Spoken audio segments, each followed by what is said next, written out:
안녕하십니까. 현실과 이상 사이의 갭을 맺고 최소화시켜서 보다 아름다운 세상을 만들고 이 사회를 좀 더 살기 좋은 세상으로 만들기를 바라는 한 사람입니다.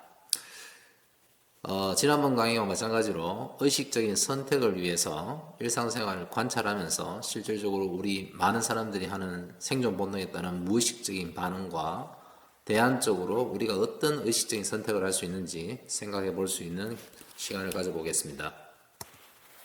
오늘은 기본적인 모임과 사람들이 가지고 있는 자존심, 그리고 때때로 생겨나는 무책임감, 그 다음에 많은 사람들이 얘기하죠. 이건 뭐뭐 해야 돼 하면서 주장하는 경우 왜 이런 현상이 생기는지 한번 살펴보겠습니다.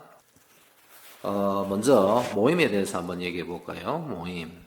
우리나라 사람들 모이는 거 좋아하죠. 모이는 걸 참 좋아하죠. 우리는 모이는 거. 그냥 뭉치면 살고 흩어지면 죽는다. 이런 말을 아주 문화 속에 뿌리 깊게 있죠. 오해하지 마시고 들으시면 됩니다. 생존 본능의 입장에서 제가 항상 얘기를 하는 겁니다. 지금은 생존 본능의 입장에서 우리나라는 역사를 간단하게 얘기하더라도 외부의 침략을 많이 받았죠. 외부 침략을 많이 받았습니다. 고통이 많이 심했죠. 일종의 약소민족이라는 느낌을 좀 가지죠. 약소민족. 약소민족이 제일 원하는 것은 평화입니다. 평화. 그래서 우리나라 사람들은 평화를 사랑한다 이렇게 하죠. 평화를 사랑한다. 어떤 도덕적으로 우월해서 평화를 사랑한다기보다는 이건 생존 본능입니다. 그냥 생존 본능인데 생존 본능이지만 일종의 우리 민족은 평화를 사랑하는 민족이다. 이렇게 민족이라는 하나의 그룹으로 묶어버리죠. 그룹을 묶으면서 이 그룹에 소속된 소속감을 가지게 하고 그 다음에 이 소속감에 의해서 약간의 자부심을 느낄 수 있습니다. 자부심이 없는 것보다는 자부심을 가지는 게 훨씬 살아가는 데 도움이 돼요. 사는 데 도움이 됩니다. 이게. 그러다 보니까 이러한 것이 아주 진실인 것처럼 또는 진리인 것처럼 이렇게 우리의 상식이 되어 있죠. 상식. 분명히 과거에는 이렇게 뭉쳐가 사는 것이 생존에 유리했습니다. 생존에 유리했다. 자, 그러면 요즘에는 왜 사람들이 TV에 나오죠? 매일 뭐 나오죠? 사회적 거리두기. 왜요? 코로나 때문에. 코로나 바이러스 때문에. 자, 코로나 바이러스 때문에 사회적 거리두기를 해라. 사회적으로 정부에서도 공고를 하고 있죠. 이런 공고를 하고 있는데 옛날처럼 우리는 뭉쳐야 살고 흩어지면 죽는다. 이렇게 얘기하는 사람이 잘 있나요? 요즘에 뭉치면 살고 흩어지면 죽는다 이러면은 요거도 먹죠. 사실. 그러면 왜 옛날에는 이 말이 진리였고 사실이었고 마치 사회적인 덕목이고 절대적인 덕목이기 때문에 반드시 지켜야 되는 거라 했는데 요즘에는 반대로 얘기합니까? 사회적 거리를 둬라. 사회적 거리를 둬라. 뭉치지 마라. 집회하지 마라. 뭉치지 마라. 상반된 행동을 권고하고 있죠. 상반된 행동을 권고하고 있다. 상반된 행동을 요구하고 있습니다. 상반된 행동을. 이러한 현상만 보더라도 지금 소위 말하는 뭉치면 살고 흩어지면 죽는다라는 말 자체가 진리라기보다는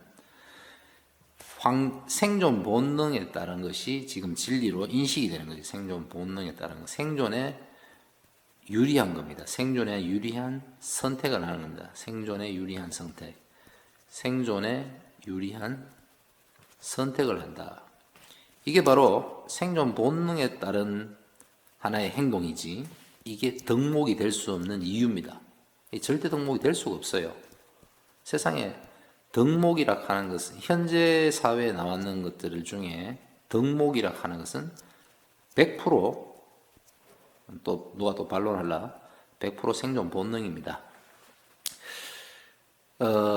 첫 강의에서 아마 이런 얘기를 했을 거예요. 세상은 삶은 늘 변한다. 이건 진리입니다. 진리. 변하지 않는 게 있으면 가지고 오보세요.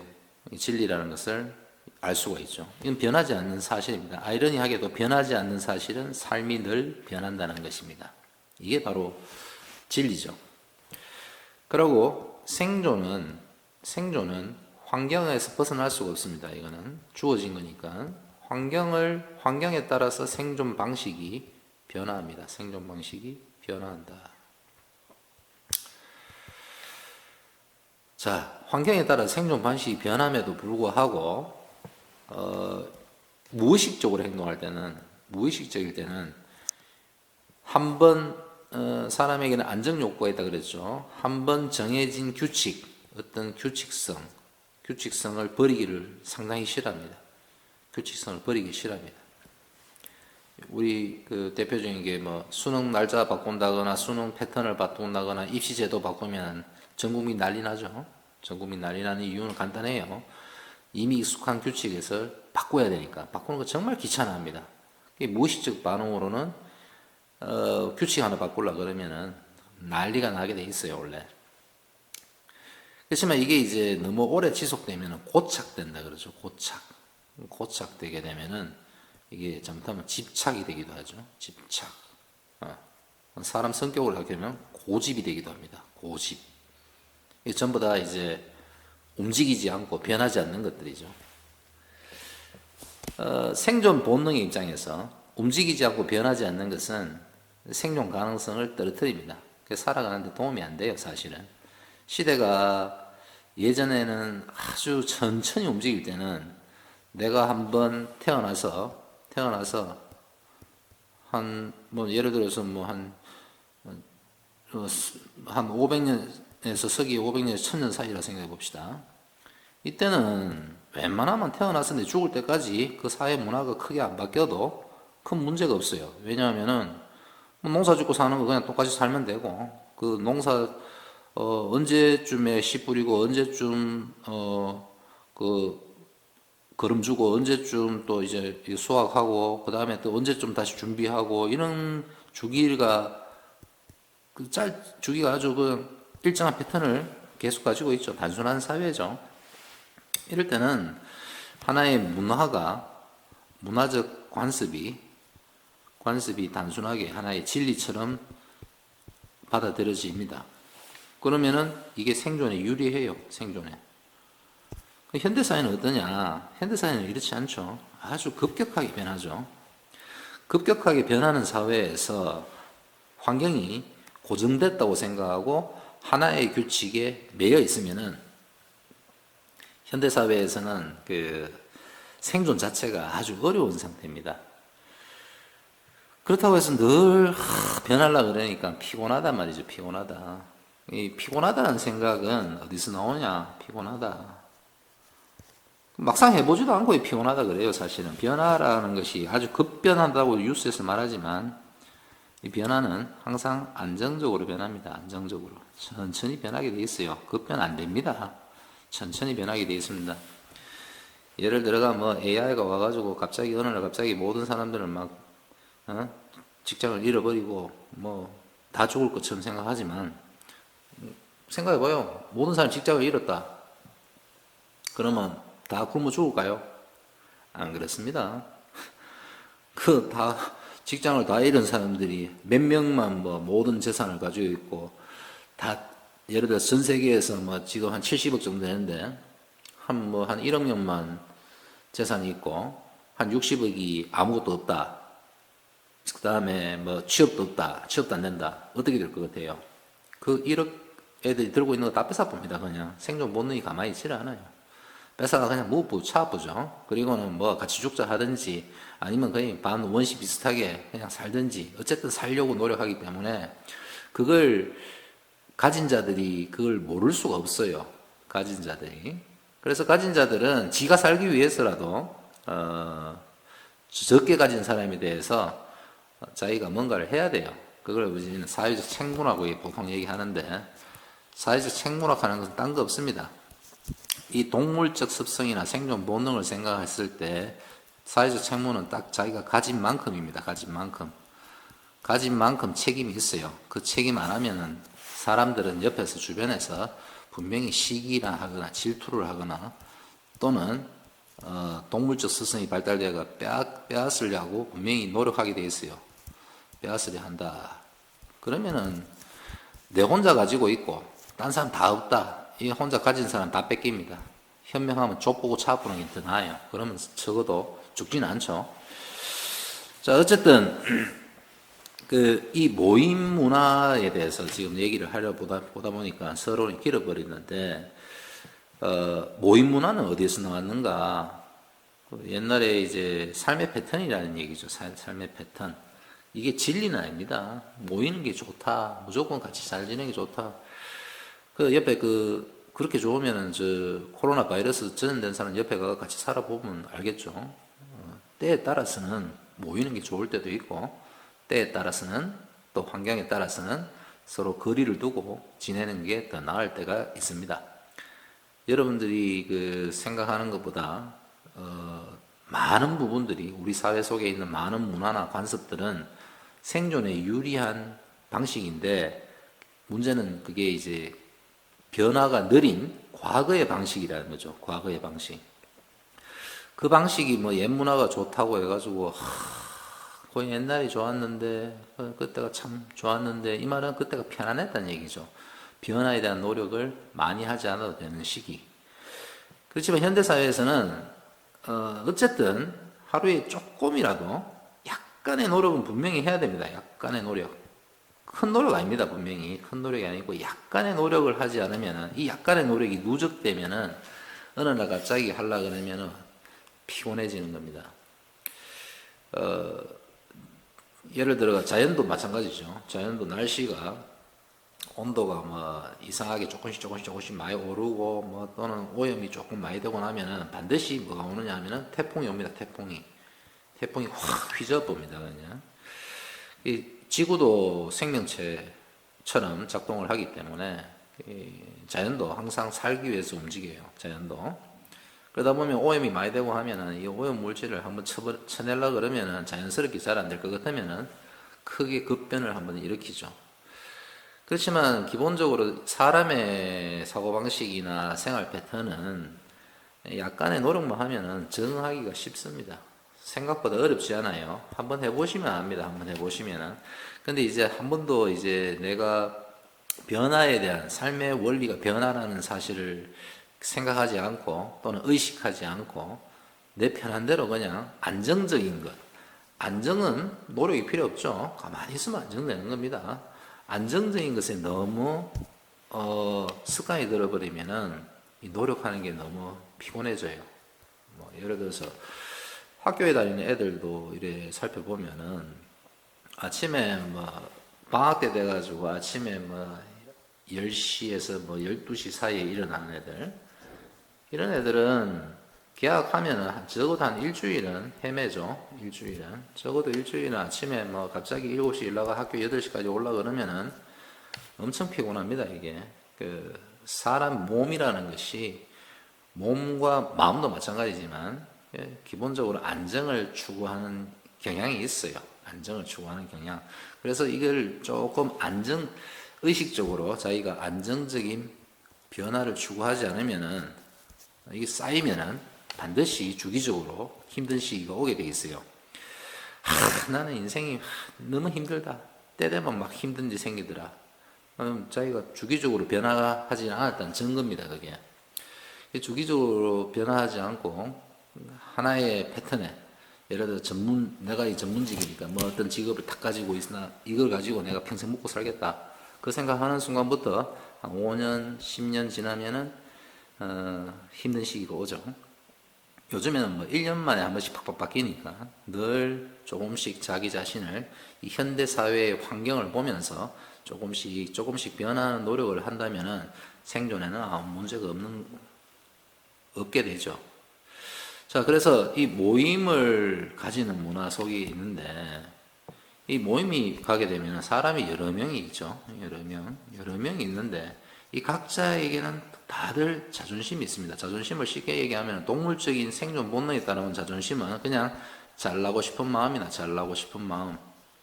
잘나고 싶은 마음은 남들보다 잘난 겁니다. 남들보다.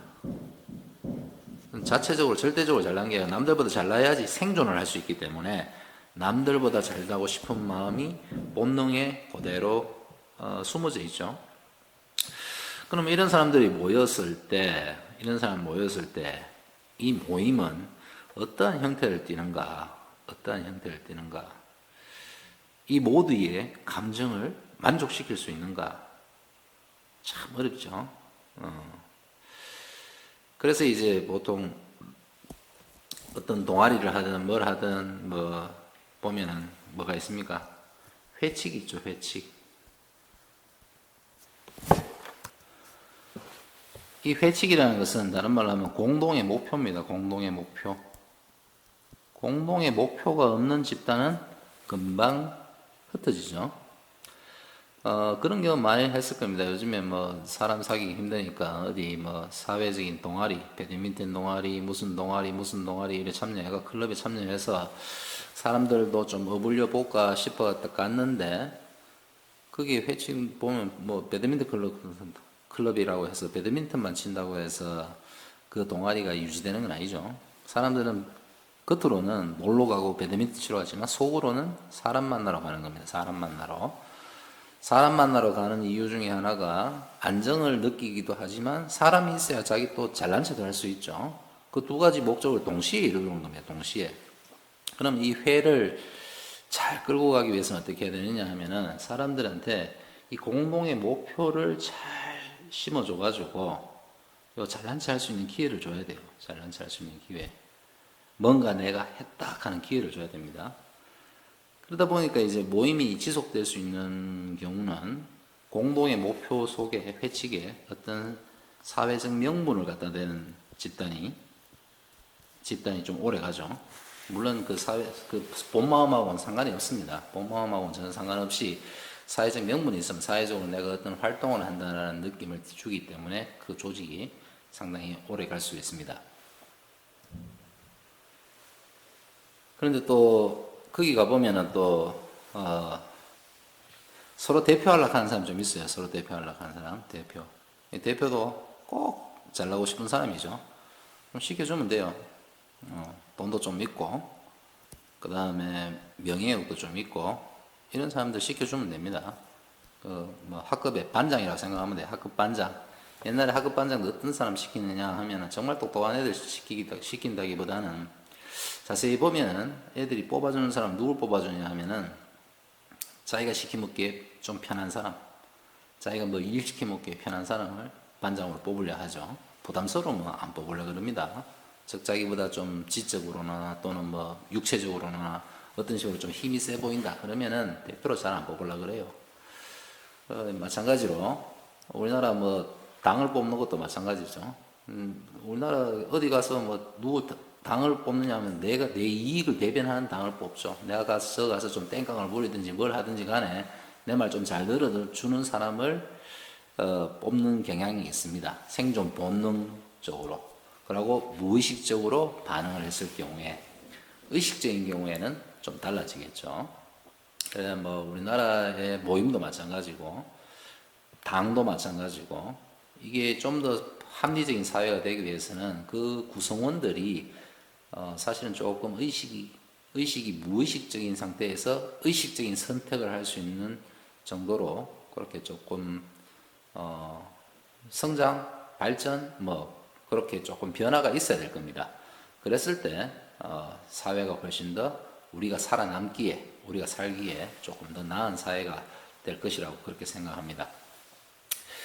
그런데 이제 자세히 봐야 되는데 이 무책임감이 이제 또 문제가 되죠. 조직의 대표가 되면은 이 사람들은 돈, 명예 생각하는 애들은 자기를 위한 일을 할까요? 남을 위한 일을 할까요?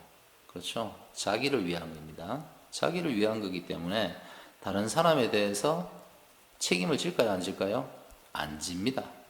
책임지는 것처럼 보이는 것은 그것이 자기의 명예와 관련됐을 때 또는 자기의 돈과 관련됐을 때만 그러한 현상이 생기죠.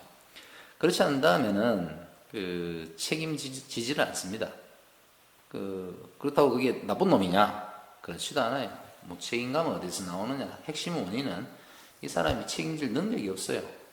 능력이 없는 사람 보고 책임지라 하면은 그건 고문이죠.